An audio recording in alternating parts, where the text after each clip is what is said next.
Welcome to Hockey Nights in Vegas, the morning after edition. My name is Eddie Rivkin. I am a hockey writer for thehockeywriters.com. I'm joined as always by my esteemed host, Mr. Joe Payne, who writes for the Las Vegas Advisor. And we are going to wrap up basically all things Vancouver. Last night, the Golden Knights won everything, including the scoreboard, shutting out Vancouver 3-0 to move on to the Western Conference Finals against the Dallas Stars. Joe, first take from Game 7. Wow. I when I was watching the game and the penalty happened to Reeves, and I was thinking, oh my God, are we going to do this all over again? Are the Vegas Golden Knights going to get into a Game 7 deciding game and get a 5-minute major? And we know what happened last year, and I was just like, how could this possibly be happening? And it did, and unfortunately for us, the results, the aftermath, so to speak, was a heck of a lot different. Vancouver only got one shot on net in the 5-minute power play to Reeves, and actually, Vancouver was in the Muhammad Ali rope-a-dope, and that's how they played Vegas. They played rope-a-dope. They were not interested in really going forward with trying to move the puck into the zone. All they want to do is free for a mistake. Do you think they weren't interested, or do you think that? I think they thought that they knew that they couldn't. Well, I think that they couldn't match offensive powers with the Vegas Golden Knights, which they can't. And they were going to play the rope-a-dope and wait for a mistake or a defensive breakdown. Okay, but how much was Vancouver, and how much of it was directly attributable to the Golden Knights forecheck and gap control through the neutral zone that slowed down? Yeah, I mean that all plays a part, but I mean there were horrendous defensive breakdowns by the Golden Knights in the entire series. Yes, agreed. Yeah, I mean the two bright shining stars on the Vegas Golden Knights, obviously, is Shea Theodore. I mean this guy is he's just emerged, and Zach Whitecloud. I mean, he is the responsibility that DeBoer has given Whitecloud. Astounding for an unsigned free agent. Astounding. You just don't see that happening. Not only to a young kid as young as Zach Cloud, with I think 17 NHL games under his belt during the regular season. The kid's playing phenomenal. I mean, it's not going to happen now. I hope it doesn't have to happen now, where he has to move up because there's defensive lapses that are happening with the top four defensemen. But the kid is destined to be one of the top two defensive pairings on the Vegas Golden Knights going forward, in my opinion. He might turn out to be, in 10 years, the ultimate steal. I mean, Tuck's contract spectacular. And he had a tryout with the LA Kings, and they cut him loose. Yep, they sure did. Well, they sure did. You know what? I think the only thing that was different last night is they won the scoreboard. We can get into statistics for days: offensive zone time, shots, shot attempts.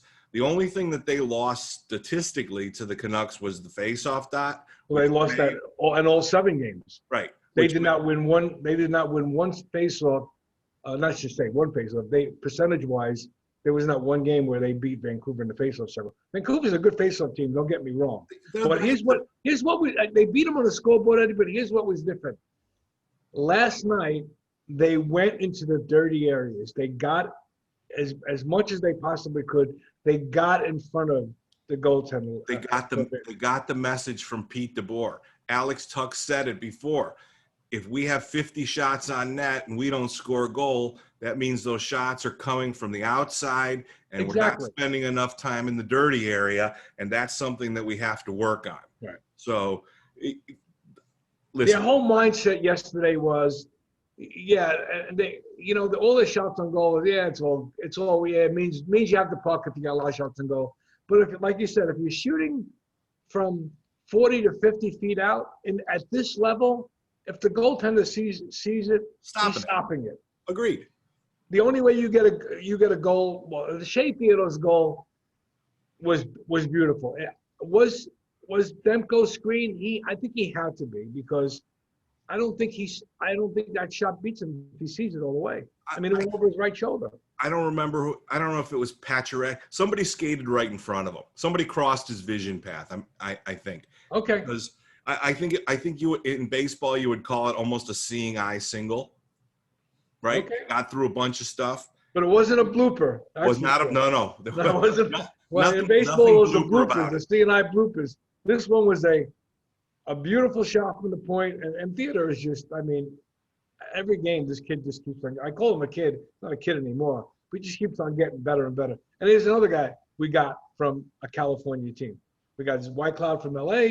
We got Theodore from Anaheim. I mean, we just. Well, we have to thank our friends from the left coast. The left coast. I'm going to tell you two things. The guy behind you saved the game in the series with one save.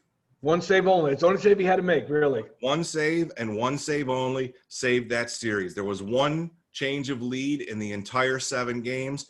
If Vancouver scores first last night, yep, they start squeezing their sticks. They start pressing, and I think they probably lose. And the other thing is, we already know who the Conn Smythe winner is if the Golden Knights win the Cup. You think it's Shea Theodore? Oh, no, it's over. I don't think. He's leading the team in scoring. Go ahead and put his name on it. Unless somebody dumps in a dozen goals in the last 8 wins, it's over.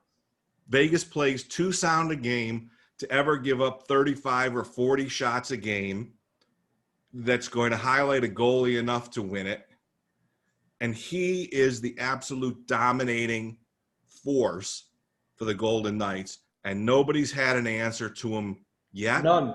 And the goal he scored in Game 5, which was the last goal that Demko gave up before he gave up the winner. Pierre said it was the goal of the tournament. Was a goal. So far it's the goal of the tournament, and I think I'm going to go out on a limb here. I think I'm correct though. Who's the last defenseman to win the Conn Smythe Trophy? Do you remember? Not that big of a fan for those kind of stats. All right, I believe it was Brian Leach. No, there had to be somebody. I don't know. I think the last defenseman to win the Conn Smythe, I believe, was Brian Leach. Well, who's the defenseman? He was the first American-born player to win the Conn Smythe. Also, you're showing your age. I'm just. I was fed New York Ranger pablum when I was a young baby. So. What year was that? 1994. Uh-huh. All right. The hero of the game, Pete DeBoer. Oh, without a doubt. And I made him, it's when I do my articles, I always mark the 3 stars of the game. And obviously, I made Theodore the number 1 star, and I made Demko the number 2 star. I made Pete DeBoer the third star of the game because, first of all, in the face of, I'm going to call it controversy. To everybody else but them in the bubble. Noise, as he called it, it's just noise. Right. People were screaming, I cannot believe that you're going to keep Fleury, a 3-time Stanley Cup winner, and keep him on the bench. Leonard is only 5-4 in Edmonton. You do realize he's played 9 games and he's won 5 and lost 4, right? With Fleury's under. You're giving me the shrug, but I know you're not a stat guy, but he's won 5 games. He's lost 4. I'm giving you the shrug because he didn't lose any of those games. I understand that. I mean, we have to. You and I have to talk hockey above that surface of a statistic. Okay, all right. I mean, yes, the number says 5-4. The save percentage is now in the low 920s. I get that. Okay, but let me ask you this question, Eddie. Go ahead. On a scale of 1 to 10, how shocked were you that Fleury did not play yesterday? How shocked was I? Yeah, on a scale of 1 to 10. 1 being not shocked at all, 10 being completely shocked? Yes. 0. Really? Zero. Listen, You- Pete DeBoer don't give a fuck. That's Can we the say only that? way you can say I it. should say, can we say that? Can you say that? Listen, You just did. I guess I did. That man is going to play the lineup that he thinks is going to win. He talked to Panda. Panda said he was feeling okay. He didn't have a ton of work in game 6, right? He didn't have a 50-shot game or anything. No, he didn't. Leonard is the goalie. That's it.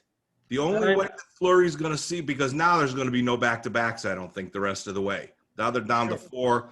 It's going to be every other night, east-west, east-west, until they get to the finals. There's a chance Fleury doesn't play again. Well, I will tell you this. And they may start throwing eggs at my house and thinking that I'm anti-Fleury. But the coaches' decisions, they are what they are. And it's evident that he believes in Robin Lehner, and Robin Lehner is the guy. And, you know, if you ask a goalie, would he rather have 35 shots or 15, they'll tell you 35 all day and all night, every night. They want to feel the rubber. He's had a 15, a 21, a 13. He's 5-4. To me, he's responsible for 2 goals. The silly header attempt against Chicago and the wraparound goal, the first goal in game 6. That's it. He owes 2 goals. Okay. No, I'm not disagreeing with you at all. But I you know, there's just so much playoff history, and I know you're not a stat guy, and there's so much history with Panda having a 1-11 record on the playing the second game of a back-to-back. I mean, how many of those were in the playoffs? None, 0 probably. 0, correct. Okay, but DeBoer kind of set the stage for, like, he was using Fleury on a back-to-back, which leads me to say I really thought he would play Fleury in game 6, try to steal the game there, and not have to worry about game 7. But if he lost, he now can come back to Lerner in game 7. But he went obviously 5, 6, and 7. Hold on, We're getting a visitor. Oh, look at that, Gigi. We're getting a visitor. Listen, I think that I think we're done with the flower. So, okay, so when you say we're done with the flower, we never, besides, God forbid, Lerner getting hurt somewhere between now and 8 games, 8 wins from now, we don't see, Fleury never sees the ice? And then if that's true, unless Leonard gives him a reason, i.e. getting pulled, there's no reason to. If they get a day off between every game, right? Okay. So I'll go a step farther. You know, when we first talked about that picture a couple of weeks ago, I was wrong. I said I didn't think Fleury had anything to do with it. I think you're changing your opinion, huh? I am. I admit it. I think that he was complicit. I think he knew, and I think that's unforgivable. And now there's something, and I don't know if you saw it yesterday, and I had some friends over watching the game, and in between periods, I kind of was just listening rather than paying attention, and my friend Cheryl said, "Hey, rewind that for a second." She goes, "That was a class move," and I don't know if you saw it, was a shot of the in between periods of the locker room. Robin was in the middle of the locker room, kind of bent over, kind of not stretching, but kind of just looked like he was just thinking.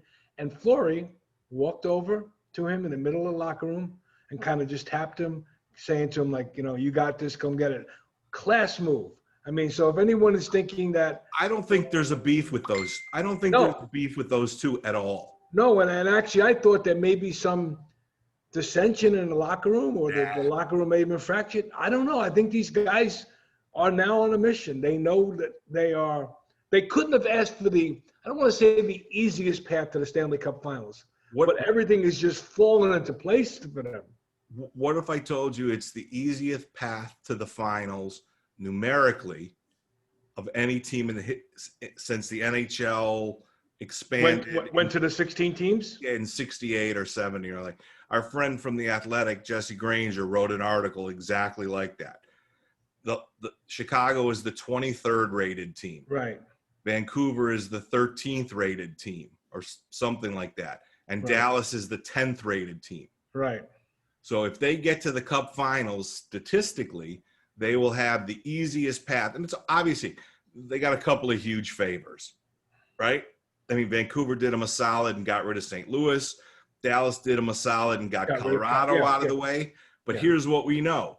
Pete DeBoer said, we're going to play those round robin games like playoff games. And look what it got them. Look what those 3 wins, the fruit that bore. No, sorry for the Pete DeBoer pun. Oh no, it got him the number 1 seed. It got him the 1 seed. It got him away from St. Louis and away from Colorado, and it makes them. I haven't looked at the book yet, but they have to be a fairly prohibitive favorite to beat Dallas. I think they're favored. They're 260 favorites over Dallas. Right, and Tampa. I think that Tampa is now the favorite to win the Cup. For whatever, I mean, we might get a little price on the Golden Knights, but we got to get back to Pete DeBoer. Please. Pete DeBoer said when he was interviewing with George and Kelly, the big thing is I push the right buttons in the playoffs. He sits Cousins, puts in Nosek. It works. Nosek's got, he's got jam with Reeves and with Carrier. He puts the original first line together, which was one of the first things that he disbanded when he got here. They had the best game of the forward lines, I think, by far. Statistics bear it out, shot attempts, all that other stuff. He kept with Leonard. The timeout was brilliant. Brilliant. I called it genius. It was not most coaches. All coaches would have said, okay, the guys in my number 1 unit were just out on the ice because the penalty was delayed. The Knights held on to the puck for like 35, 40 seconds. Most coaches would have just put their number 2 unit out for the first portion of the penalty and then put their number 1 unit out. DeBoer said, you know what? This is a 0-0 game. This kid Demko is just playing out of his mind. I need my number 1 unit out there as quick as possible. I'm going to take a timeout. This was like a little over 6 minutes to go in a 0-0 game. Most coaches, and like Gallant did in Game 7 last year, when the freaking gates just flooded, where he should have called a timeout just to stem the tide, didn't. And here's DeBoer taking a timeout that most people went, really? 6 minutes to go? You taking a timeout? No, brilliant. 5 seconds later, Theodore's shot is behind Demko, and the series was in effect. And the series was in effect over. He was playing for first goal wins. He saw an opportunity. He had the analytical mind not to get caught up in everything, and he just made a strategic call. And like you said, bye, Jeech. And like you said, 5 seconds in, game over. Series for all intents and purposes over. Absolutely, yep. They never really threatened them again. There's a lot of quiet trolls in Las Vegas right now. Yep. I saw someone post a picture of DeBoer with a smile and said, "Told you, the man who now all of Las Vegas loves." Yeah, the tide is definitely turned. There's an awful lot of quiet from a lot of people in all the groups that we are in together, right, who are screaming for his head and whining for it has to be Fleury. But like I said, we've got to talk at a level about hockey beyond the statistics and the surface numbers. And that game last night will be one of those book of lore games, especially if they win the cup. Actually, I was just going to say that if they win the cup, that's a game you're going to look back on and say, they won it right there. And you know what? It could be, depending on how the games play out, that save Could be like Hopi save on Tuck in game 2. Is In game 2 of the Stanley Cup Finals. Exactly where I was going. That Yep. could, even though it wasn't in the finals or even in the conference finals, that save could be the save that wins the cup for them. You know, and you know what? And I know you know this, but I'm just saying this for our audience. It's very rare that a good team like the Vegas Golden Knights, who are somewhat of a favorite to win the cup, it's rare that teams go through the whole Stanley Cup playoffs without a scare, so to speak. Yeah, some adversity. Yeah, and the Knights have had their share of adversity and a scare. I mean, Game 7s are not for people who have weak hearts, and especially you're 0-0, 55 minutes or 54 minutes into a game of a 60-minute game. It's like anything can happen. And if and like you said, if Vancouver scores first, you know what we're talking about today? Oh, what happened? We've got pictures of golf courses behind us. Yeah. And fishing ponds because the Knights have gone. Vegas does not get that first goal yesterday. We're sitting here right now talking about, I cannot believe the season is over. Because I agree with you. Yeah. I mean, Demko is just that. And I think he's caused a problem for Vancouver because Markstrom is an unrestricted free agent. I think he solved the problem for Vancouver. Well, yeah, but yeah. So, they were pretty in a not a great cap situation, right? No, I think that they're going to probably bet on him. I originally thought a guy like him would be exposed come after next season when Seattle starts drafting their team, and some goalie of that sort of stature kind of slides into the Golden Knights world, right? But no, that kid, he Binningtoned Vancouver. I tip my hat to the whole Vancouver organization. That is an up and coming team. Oh no, they're big trouble. They're going to make. I will say this right now. They will make noise in the Pacific Division next season. I don't know necessarily. Listen, that playoff experience that they had this year, invaluable. But like I think Jonesy said in the studio, wait till those guys get a few muscles on them. Right. I mean, they're still not big boy, big body, playoff hockey sized, smaller rink in the playoff guys yet. Maybe not next year, but they're going to have to be dealt with big time for the next few years. I mean, those kids are all, the defenseman's not even 21 until October. Hughes? Yeah. And the other kids, 23, 24, they're going to be a big problem, but I think that that Thatcher Demko is this year's Chester Binnington, except that he can't win the cup. Chester Binnington, that's the guy from Lincoln Park. Sorry about that. He except that he didn't win, but he earned his deal. Yeah. I mean, you can't talk about a bigger pressure cooker that they dropped him in on. And was it 98 saves in a row? 98 consecutive saves. Right. Theodore in game 5, Theodore in game 7, 140 minutes or something of shutout time. But impressive to say the least. No. And the best, and ironically, the best thing that happened in Vancouver was the Sedins retiring because they relied on the Sedins with the whole team. Right. There was a complete drop off after that. It's a pretty balanced lineup now that they have.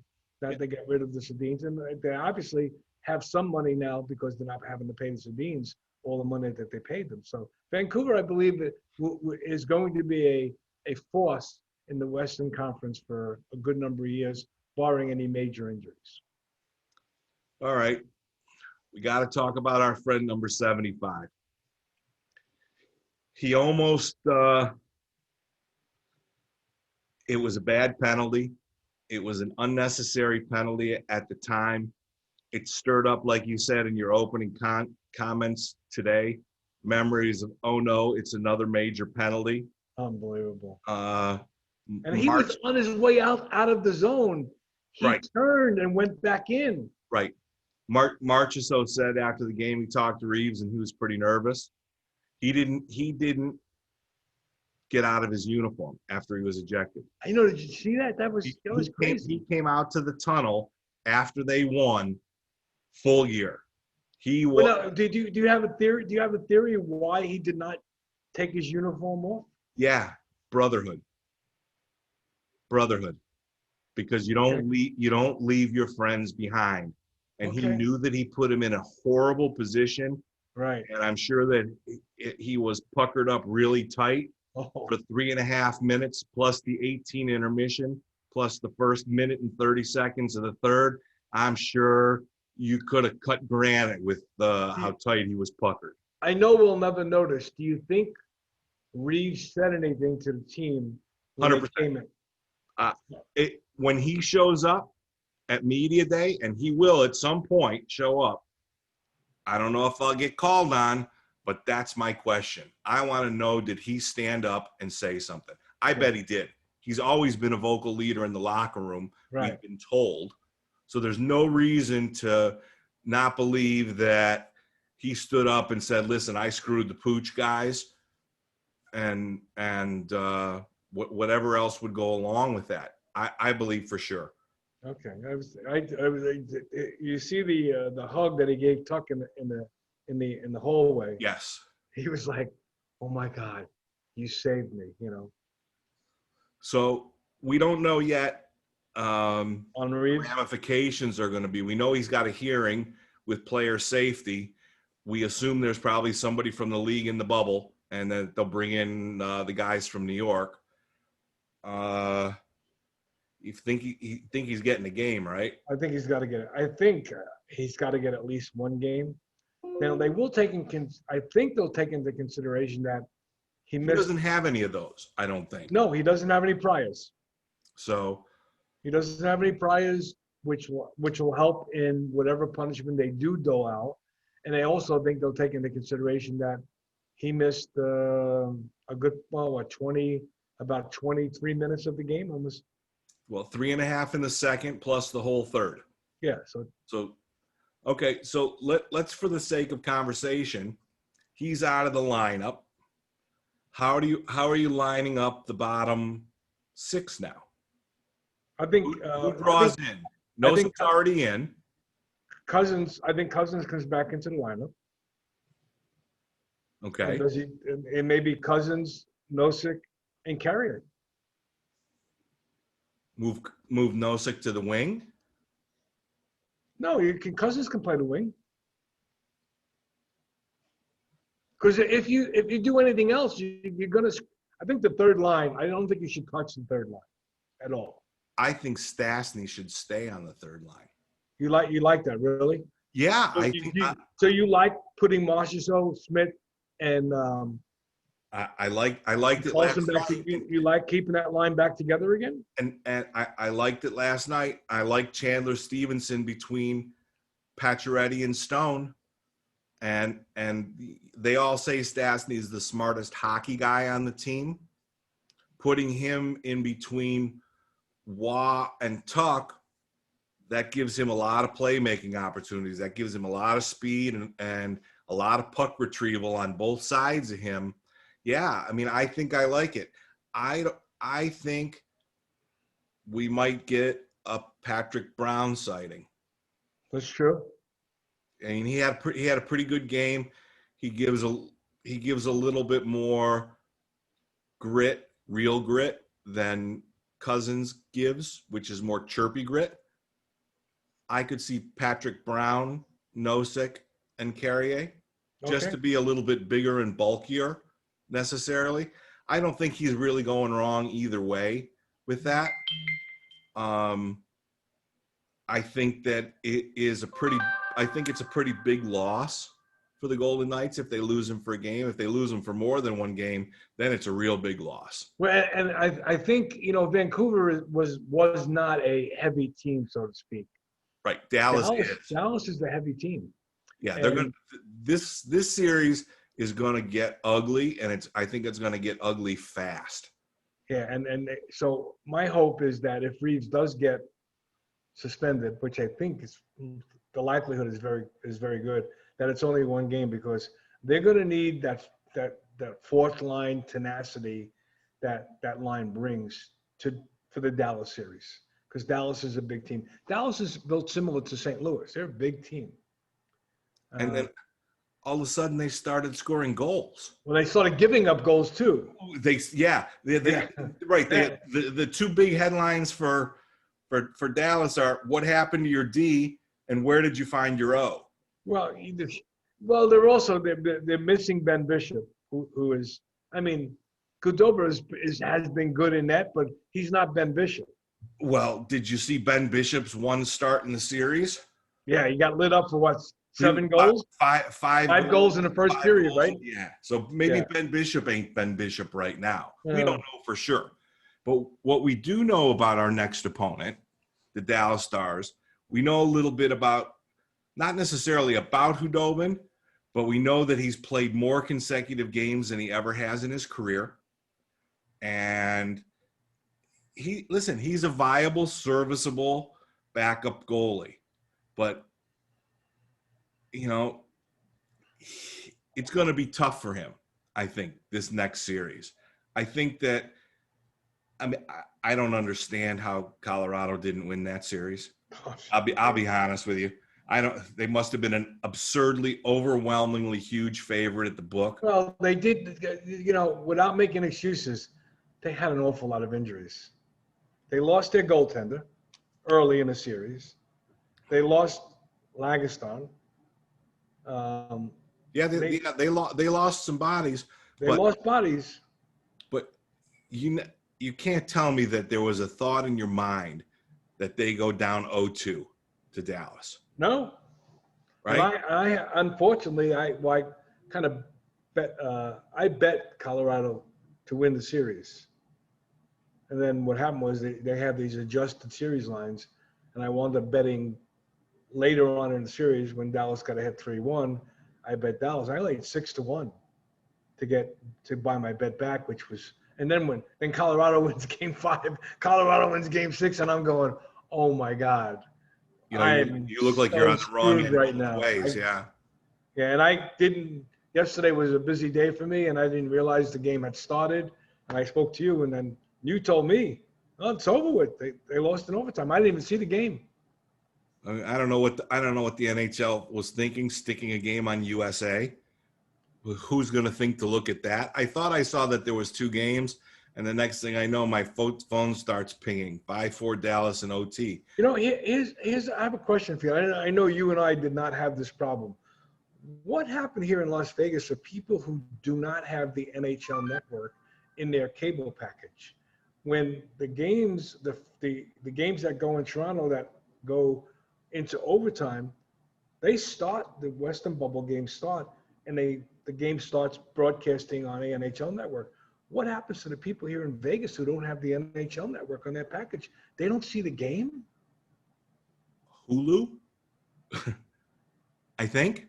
What's that? Streaming service. Hulu, I think, has both. But no, they may very well not see the opening. I mean, you and I are fortunate. We've got it on our DirecTV packages. We just flip from 220 to 215. But no, I mean, we would have to ask somebody we know who doesn't. Do they just literally sit there and wait and wonder and read the crawl across the bottom? Right. When we share this on social media, anybody who's listening who had that problem, tell us how you figured it out. What did you do? Did you go to NHL.com? Tell us, did you figure it out? What's that? Tell us, did you figure it out? Did you figure it out? Or did you? I sit there and go, man, I feel bad for the people here in Las Vegas who don't have the NHL network on their package. I mean, they did that to us, what, 4 or 5 times during the regular season? Oh, it happens all the time here when there's a game on NBC Sports Network and it's a doubleheader. And the East Coast game gets delayed, or not gets delayed, goes longer, either into a shootout or whatever. The people in Las Vegas are waiting to watch the Vegas game. Yeah, it could be 7 minutes into the first. They take it in the short, so to speak. All right. I think rather than do a preview like everybody else has done, a series preview, let's just get right to it. I want a prediction for this series, and I want you to also, since we have a game 7 tonight, we've got some bonus hockey to watch. I want you to tell me who wins the Golden Knights Stars. I want you to tell me who wins the Islanders Flyers game 7, and then that team versus Tampa. 3 predictions I need. All right. First of all, I think the Islanders, just on the coaching experience alone, will win tonight. I think there's no comparison. You got a Hall of Fame coach there behind the bench in the Isles, and it's funny because Washington let him go, and now Washington just let his replacement go. So now Washington who went back to the Penguins. Oh, did he really? I didn't see that. Yeah, he's going to coach the D in the power play of the Penguins. It's just funny how the only coach that doesn't get recycled seems to be Gerard Gallant. Yet. And I think there's a reason behind that. Okay. So, we won't get into that. Okay. So I think the Islanders win. Uh-huh. Now do the 2 conference finals games. The Golden Knights against the Stars. Obviously, I'm going to say the Golden Knights, but it's not going to be easy. It's not going to, Vancouver got them to game 7 only because of Demko. Let's get that straight. Right. Demko just played out of his mind. There's going to be a lot of goals scored in this Dallas-Vegas Golden Knight series. I think Shea Theodore is going to continue on his quest for the Conn Smythe, by the way. Pad his stats a little bit, is he? His stats are going to be padded. I think Alex Tuch is going to emerge in this series because his speed is going to really show. Vegas is going to have the last line change as the number 1 seed, which will be important, I believe. I think, but I do not think it's going to be an easy series. But I say Vegas in 6 games. And on the other side, you've got your Islanders against. No. I may be from New York, Eddie. Okay. But they are not my Islanders. You got the Islanders against Tampa Bay. I mean, for the quest of the Vegas to win the Stanley Cup, I'd rather play the Islanders than Tampa Bay. Yeah, I'll take 4-2-0 wins all day. Yeah, exactly. But I will say this: if they play the Islanders, which I don't think they will, I think Tampa Bay is going to beat the Islanders. Okay, so you got to predict that series. Okay, I say Tampa Bay beats. How many games? That's going to be 6 also. But when Vegas if Vegas were to play the Islanders in the Stanley Cup, it may be a very boring final because I told it's 5 games, all 2-0. You think that'd be, yeah? And the 2-0 is the empty net goal? Sometimes. I mean, we sat together for the Islanders in Vegas before the shutdown, and it was a 2-0 game, and we spent more time eating jelly beans, talking about nothing. It was just a typical Barry Trotz game. But the game that the Vegas played against the Islanders back in New York in December when I was there, it was a pretty entertaining game. They lost it in overtime, but it was a very entertaining game. It was pretty wide open too. That was before January 15th. It was. It was before January 15th. All right, I'm gonna stay with you on the Golden Knights in 6. A bumping, bruising. Yeah. There's gonna be some of that playoff jam that we wondered where it was against Chicago, and it just sort of crept in a little tiny bit against Vancouver. There's gonna be some mucking and grinding and punching and public enemy number 1 is now in a Dallas sweater, Pavelski. Oh, I know. So. Yeah, we don't have to tell anybody what that means to the Golden Knights. So I'll take the Golden Knights in 6. I'm going to take the Flyers tonight. Really? And can you tell me why? You think because they've come back from a 3-1 deficit? I think because they've come back from a 3-1 deficit, I think that I just have all three of their wins are in overtime, and they've shown some resiliency, much like Vancouver showed some resiliency. And I don't think the Islanders are that incredibly dominating of a team. Philadelphia is the overall 1 seed in the East. I'm going to take the Flyers, and then I'm going to take Tampa Bay to drub the Flyers in 5. Oh, yeah. I don't think the Flyers have a chance against Tampa Bay. No. The Islanders have somewhat – the Islanders could possibly steal a series against Tampa Bay. Yeah, because of Barry Trotz. Exactly. But on the other side of that, John Cooper is an awfully good hockey coach. And he may be the one guy that can break the great puzzle of Barry Trotz. Okay, so here's a question for you, Eddie. You get Tampa Bay and Vegas in the Stanley Cup Finals. Yep. Who's the better coach?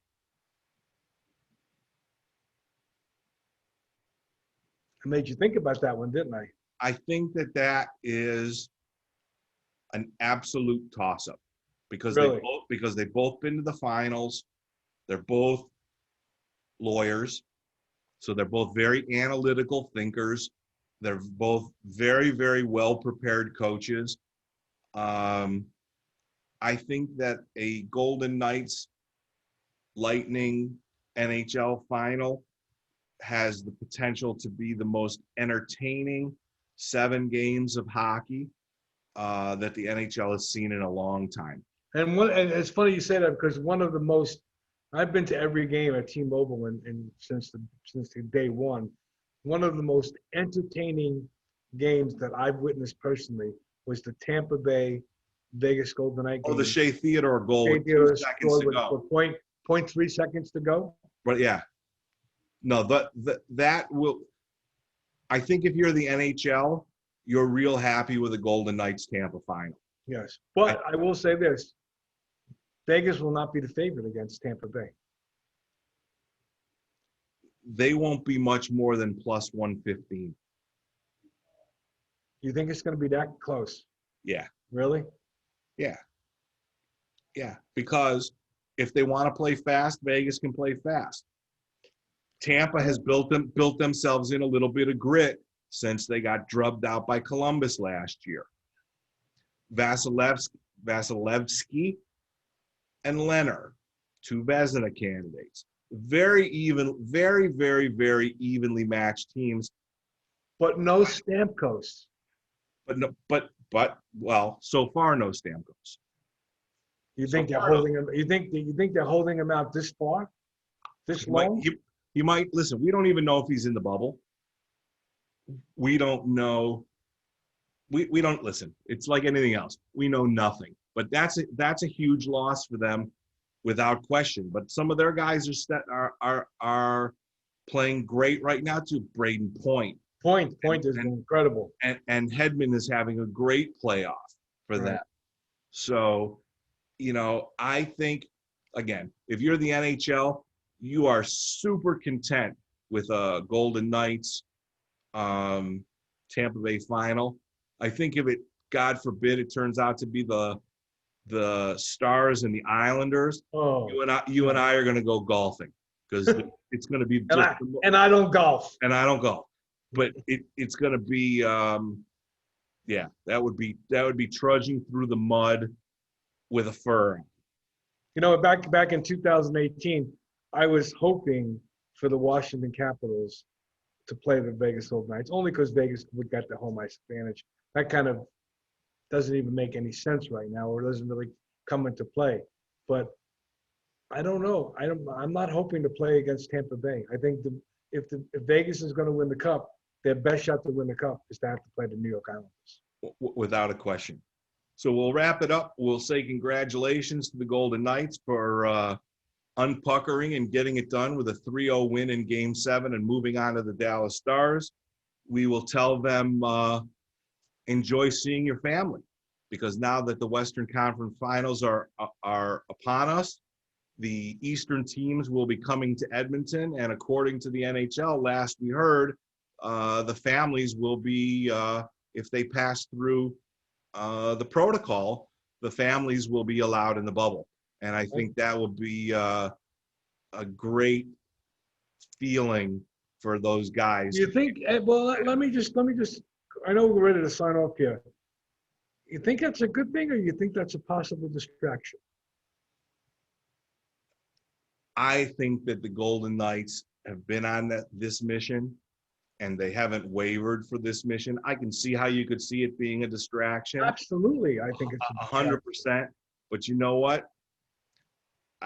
I think for the first day, we don't know when they're there. We've been told nothing about this. We just know that the families are supposed to be allowed. I think Pete DeBoer would be ecstatic if they weren't, and he would be happy to see his wife. Okay. And I think that Dallas feels the same way, as does Tampa and the winner of tonight's game, because they are human beings and these are their significant others. I understand that. But you know, when you got your nose to the grind and you're on a mission, just get out of the way. I don't think this changes that. So that's going to wrap it up for today. We went a little bit longer, but that's okay because we had stuff that we wanted to get covered. We will probably be back with you either after game 1 or after game 2. We'll do them 1 or 2 at a time, and we'll keep talking hockey. We'll start talking a little bit more about the Eastern Conference since we'll be spending some time watching them. And feel free to like us on our social medias. We have a YouTube channel. Please subscribe. I was just going to say that we need some subscribers on YouTube so they can consider us legitimate. Right. But on our Facebook groups, on our Facebook pages, tell us you love us. Tell us you hate us. Tell us I'm the worst anti-Fleury guy in the world. Whatever. Say something so we can have a conversation, because that's more for us to talk about here. Have a great Labor Day weekend. If you live in Vegas, try and stay cool. It's only 118 outside. And for the rest of you, have a safe weekend, and we'll be back again with you soon. Take care of them.